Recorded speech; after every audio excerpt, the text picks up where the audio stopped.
Satu hal ya, Mas Mardigu ini kan juga filantropisnya juga berjalan ya.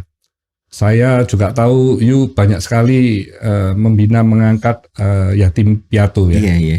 Nah ini mungkin bisa diceritain nih. Iya, jadi saya tuh kaul gitu ya, bahwa kan harusnya kalau negara benar ngelolanya tidak ada panti yatim, fakir miskin dan semua, karena itu dikelola negara.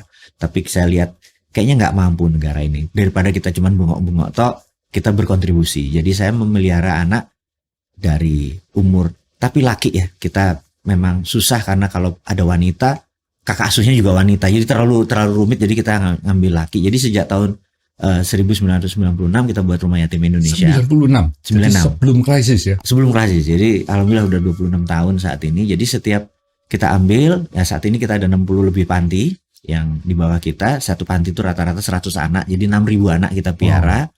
Terus kita tahu nggak murah dan nggak mudah gitu ya. Betul. Memang ada bantuan dari banyak saudara-saudara kita, tetapi jelas kalau ada hal-hal yang di luar itu ya tetap equity call. Yes. Gitu ya. Contoh misalnya ada nelpon dari Cibinong gitu, Pak, si anak naik pohon mangga patah kaki. Ya Allah, saya langsung bilang perlu 7 juta ya. Itu nggak mungkin, dari itu udah pasti ini. Gitu. Itu cerita panjang lah untuk itu. Dan saat ini kita udah 43.000 anak, jadi kita didik mereka sampai SMA, karena kebetulan SD, SMP, SMA kan saat ini gratis kan kalau di sekolah negeri gitu ya. Mereka tinggal sama kita, belajar diniyah, belajar silat segala macam sisanya, tapi sekolah tetap di luar, kita mondok. Kemudian habis SMA mereka kita lepas ya, nanti ada tukang ojek lah, ada tukang ini, anak-anakku banyak, kalau lebaran penuh Pak. Macam-macam, ada jadi pengusaha karaoke sekarang ya, bambu juga banyak, yang nganggur juga banyak gitu. Dinamis sekali, dan saat ini ada 6.000 anak yang kita asuh gitu ya. Nah, saya berharap tidak ada panti-panti lagi lahir, karena ke depan ya harusnya negara yang ngurus gitu ya. Karena sekali lagi nggak mudah dan nggak murah. Jadi saya kadang-kadang mengingatkan pada teman-teman yang suka bawa anak yatim ke rumah, saya bilang jangan pernah lagi, karena memang begitu dibawa ke rumah, ini merasa sudah nolong anak yatim, terus didoain, terus merasa sudah ini, terus di selfie di sosmed gitu ya.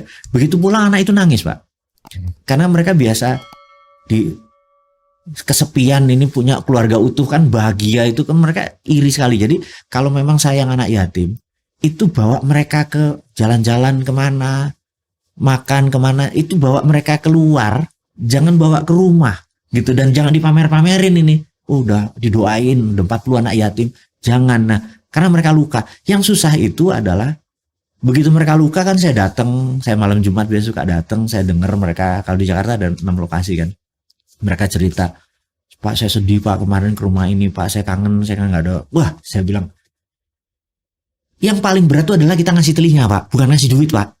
Jadi ngasih anak yatim itu bukan sekedar ngasih uang segala macem, tapi yang benar ngasih telinga Pak. Jadi dia denger, Pak saya naksir Pak, di sekolah ada cewek. Mereka juga cowok, mereka umur 17 tahun, mereka juga oke, sambil denger gini. Yang susah tuh ngasih telinga Pak, kita nggak kasih komen, denger aja gitu kan. Gitu. Nah hal seperti gitu, kalau teman-teman dimanapun, kalau Anda peduli sama saudara kita yang berkekurangan itu, gue sedih kalau datang kasih telinga. Jangan sekedar ngasih apa yang sudah biasa dikasih, tambahin. Kasih telinga, denger curhatan mereka. Karena di dalam family, salah satu fungsi berkeluarga itu kan saling curhat, anak, bapak, cerita gitu segala macam. Mereka nggak ada. Kasih waktu kita. Kasih telinga kita. Jangan kita ngomong satu arah tok gitu ya. Atau teaching mereka, kamu harus gini. Enggak. Yang kita denger. Nah denger itu ternyata cukup healing buat mereka, buat mereka ini.